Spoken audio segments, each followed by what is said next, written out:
Hello students, कल की class में आपको divergence of vector field, divergence का फिज़िकल इम्पोर्टेंस, ये सब मैंने आपको बताया था। उसी की कंटिन्यूटी में आज हम स्टार्ट करते हैं गाउस का डाइवर्जेंस प्रमेय, गॉसेस डाइवर्जेंस थ्योरम। बहुत इम्पॉर्टेंट टॉपिक है, ध्यान से समझिएगा। गाउस का नियम आप सबको पता है, उसी को हम बाद में प्रूफ करेंगे। अब डाइवर्जेंस थ्योरम होती क्या है?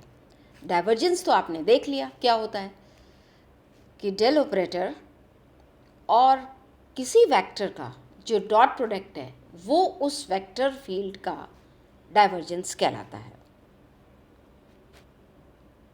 डाइवर्जेंस प्रमेय देखने के लिए मान लीजिए कि किसी सदिश क्षेत्र A में एक वॉल्यूम V काल्पनिक बंद पृष्ठ S द्वारा परिबद्ध है। Suppose a volume V is enclosed by an imaginary closed surface S in a vector field A. हम ये मान लेते हैं कि जो आयतन V है उसको असंख्य आयताकार षटफलकों के रूप में अल्पांशों से डिवाइड कर लेते हैं हम, या हम ये कह देते हैं कि ये जो आयतन V है ये खूब सारे आयताकार षटफलकों के अल्पांश से मिलकर बना हुआ है। तो इसलिए यदि हम पूरे पृष्ठ S से निर्गत कुल फ्लक्स का मान निकालना चाहेंगे तो वो किसके बराबर होगा? जो हमने छोटे छोटे वॉल्यूम एलिमेंट्स लिए हैं, जो हमने छोटे छोटे अल्पांश लिए हैं, तो उन अल्पांश से निर्गत जो फ्लक्स होगा उनके योग के बराबर टोटल फ्लक्स होगा।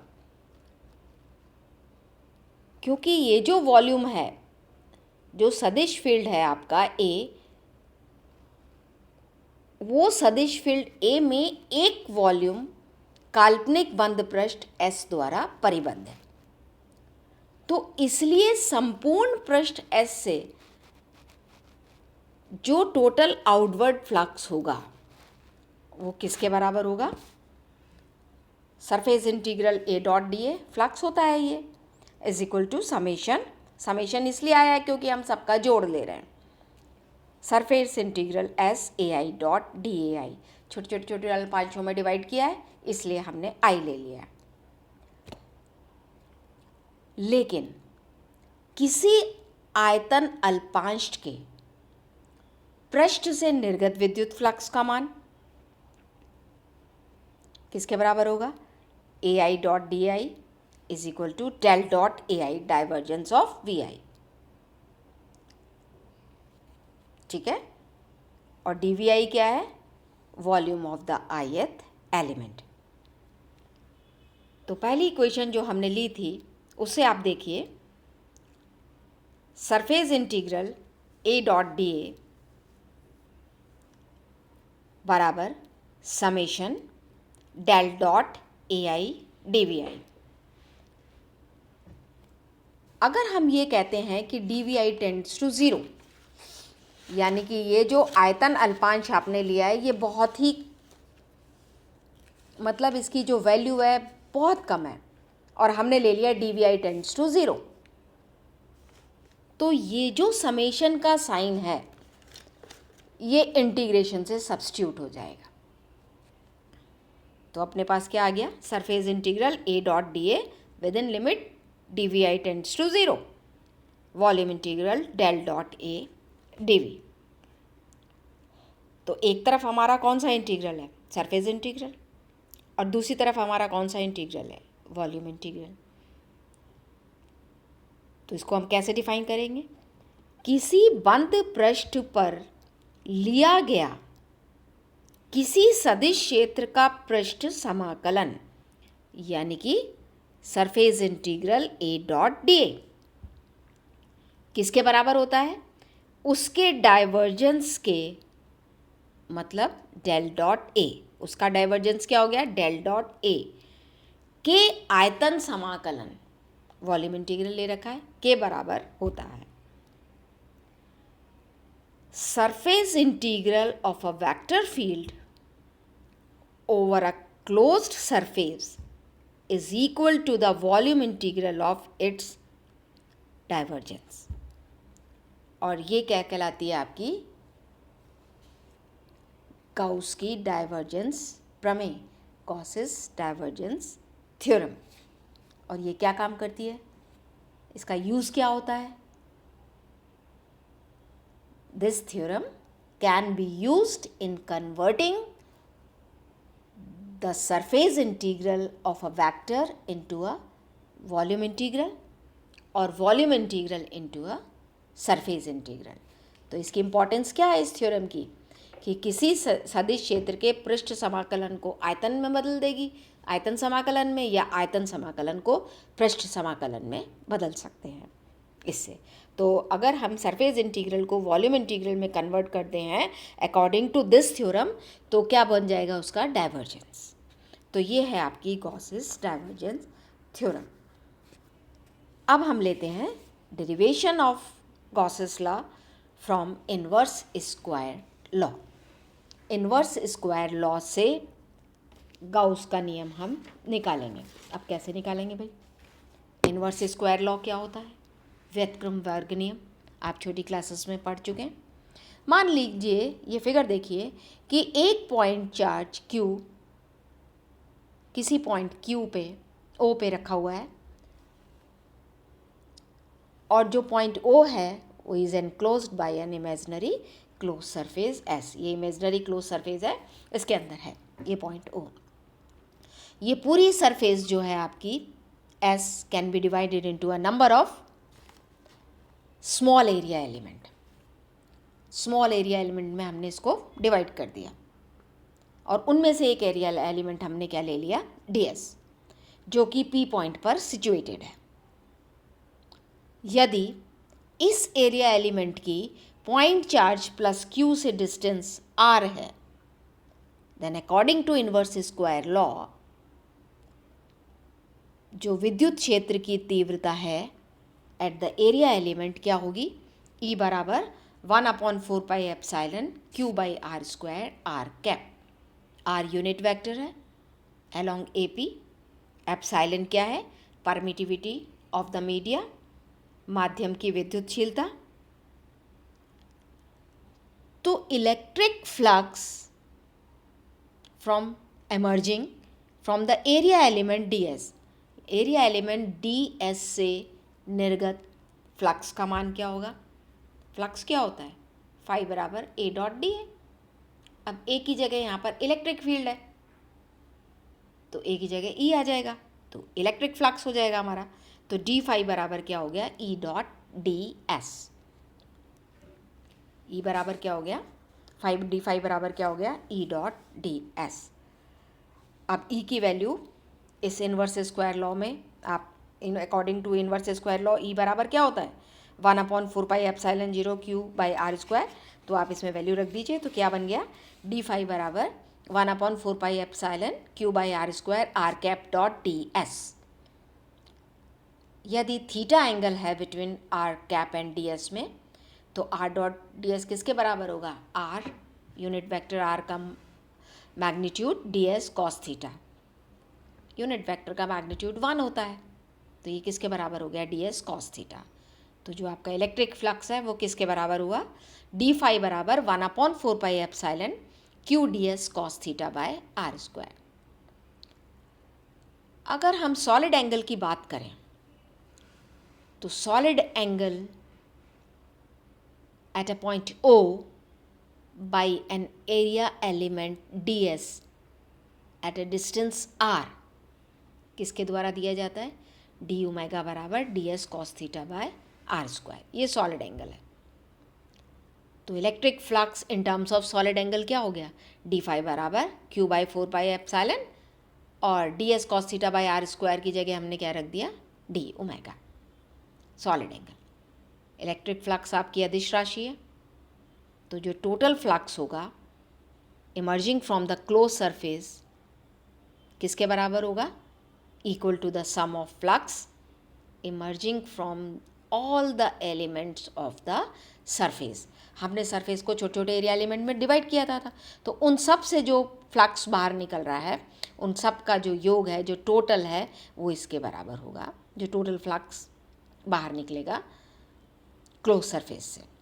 तो total flux emerging from the surface S, phi बराबर टोटल लेना है, इंटीग्रल आ जाएगा। कौन सा integral, surface integral, D phi की वैल्यू रख दीजिए, surface integral Q upon 4 pi epsilon D omega, Q upon 4 pi epsilon बाहर आ गया, तो सरफेस इंटीग्रल डी ओमेगा। अब हमें ये मालूम है कि जो सॉलिड एंगल है formed by a close surface, जो किसी क्लोज सरफेस से बना है किसी पॉइंट पर, और जो उसके अंदर सिचुएटेड है, उस क्लोज सरफेस के अंदर सिचुएटेड है, उसकी वैल्यू 4 पाई के बराबर होती है। तो सरफेस इंटीग्रल डी ओमेगा की जगह हम क्या लिख देंगे, 4 पाई। तो ये क्या बन गया, फाई बराबर Q upon 4 pi epsilon 0 into 4 पाई। तो फाई बराबर क्या आ गया आपके पास, क्यू बाई एप्सिलॉन। तो ये आपका क्या बन गया, गाउस का नियम बन गया आपके पास में, क्यू बाई एप्सिलॉन आ गया।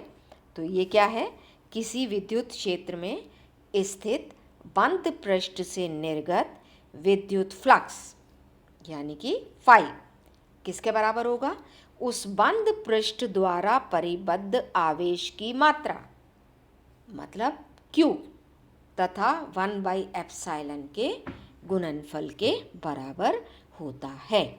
फाई बराबर Q बाई एप्सिलॉन। फाई क्या है आपके पास में, विद्युत क्षेत्र में स्थित बंद पृष्ठ से निर्गत विद्युत फ्लक्स। चार्ज क्या है, बंद पृष्ठ द्वारा परिबद्ध आवेश। The total electric flux emerging from a closed surface situated in an electric field is equal to 1 by epsilon times the charge enclosed by it, and this is known as your Gauss's law, and this law is also applicable to charge distributed inside a closed surface. अब हमारा topic है integral and differential form of Gauss's law. जो आपका Gauss का नियम है उसकी integral और डिफरेंशियल फॉर्म क्या होगी। अब गाउस का नियम आपको पता है, किसी बंद पृष्ठ, किसी विद्युत क्षेत्र में स्थित काल्पनिक बंद पृष्ठ से निर्गत विद्युत फ्लक्स और इसी बंद पृष्ठ के अंदर विद्यमान आवेश के संबंध को डिफाइन करता है। जो आपका गाउस का लॉ है वो एक्सप्रेस करता है the relation between the electric flux emerging from N imaginary close surface situated in an electric field and the charge existing inside this close surface. तो गाउस के नियम से क्या है, किसी विद्युत क्षेत्र में स्थित बंद पृष्ठ से निर्गत विद्युत फ्लक्स किसके बराबर होता है, उस बंद पृष्ठ द्वारा परिबद्ध आवेश की मात्रा तथा 1 बाई एप्सिलॉन के गुणनफल के बराबर होता है। The flux emerging out of a close surface situated in an electric field is equal to the product of charge enclosed by the close surface and 1 upon epsilon. Epsilon क्या है, permittivity of the medium यानी कि माध्यम की विद्युतशीलता। Vacuum के case में epsilon बराबर epsilon 0 के हो जाएगा और उस समय ये चीज़ हो जाएगी Q बाई एप्सिलॉन 0। मान लीजिए कि Q1 Q2 Q3 एक्सेट्रा इतने चार्ज जो हैं एनक्लोज्ड हैं by an imaginary close surface S। तो Q1 Q2 Q3 जो आवेश हैं एक काल्पनिक बंद पृष्ठ S द्वारा परिबद्ध है। तो परिबद्ध में टोटल चार्ज कितना हो गया, Q बराबर Q1 plus Q2 and so on. तो यदि इन चार्ज के द्वारा, अभी अंदर चार्ज है तो इन चार्ज के द्वारा इलेक्ट्रिक फील्ड प्रोड्यूस हो गया अंदर। तो जब अंदर इलेक्ट्रिक फील्ड प्रोड्यूस हो गया तो बंद पृष्ठ से कौन सा फ्लक्स बाहर निकलेगा?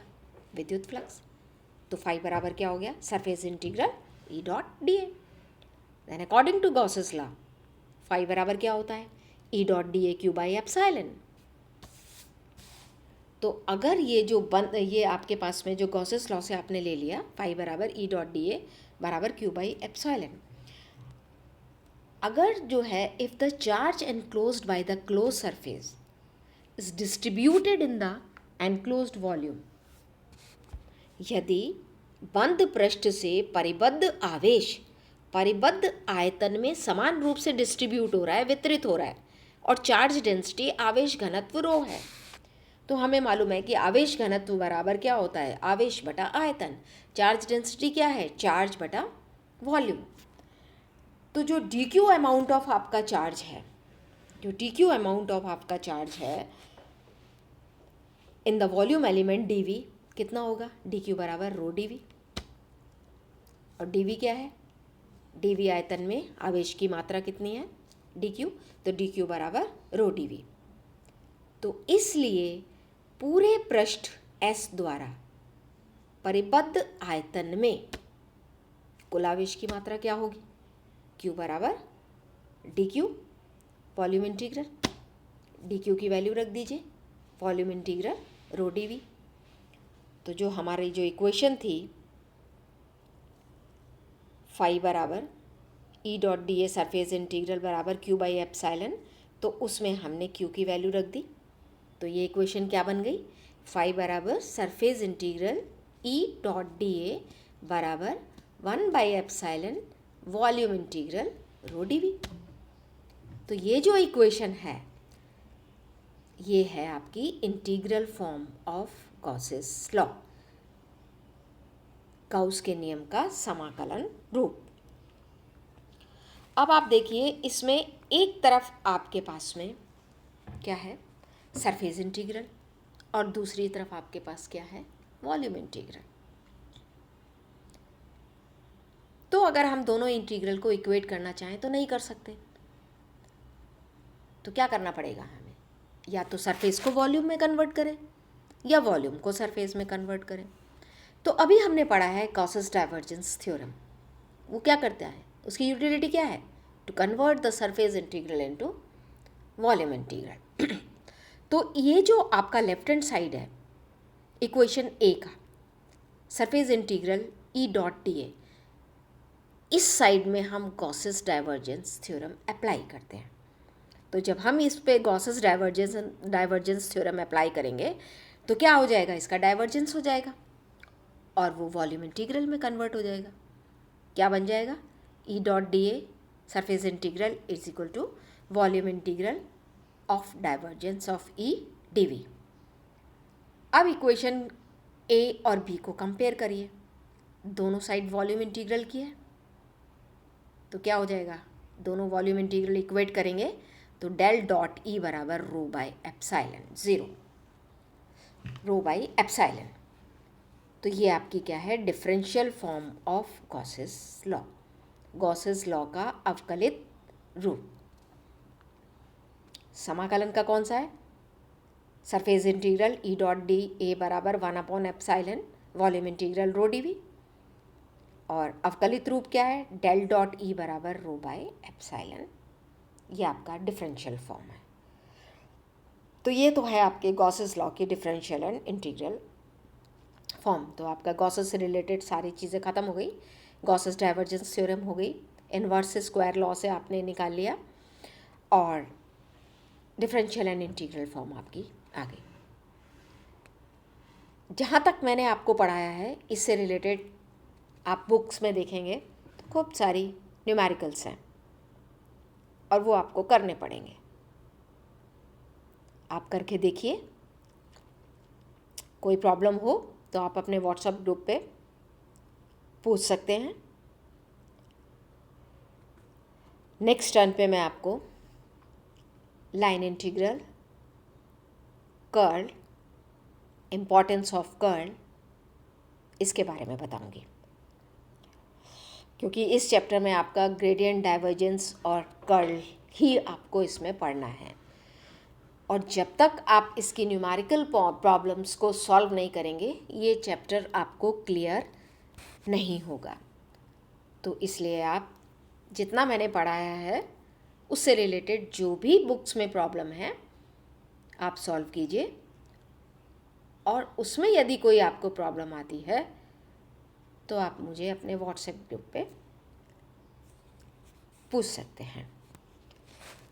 Thank you.